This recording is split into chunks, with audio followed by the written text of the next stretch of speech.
আজকে 12ই রবিউল আওয়াল, ইংরেজি 16ই সেপ্টেম্বর, বিশ্বনবী প্রিয় নবী হযরত মুহাম্মদ মুস্তাফা সাল্লাল্লাহু আলাইহি ওয়াসাল্লামের জন্মদিন উপলক্ষে মাদ্রাসা গাউসিয়া হাফিজিয়া নিজামিয়া দুমুটা আসলার এর ছাত্র সহ শিক্ষক মহাশয় থেকে শুরু করে কমিটিবৃন্দ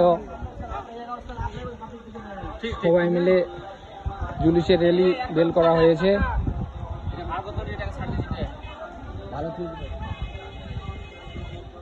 এদিকেও বৃষ্টি পড়ছে পাতলা।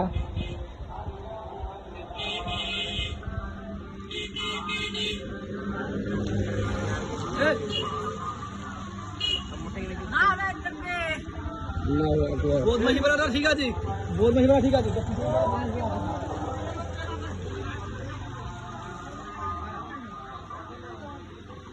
শেষের একটা করে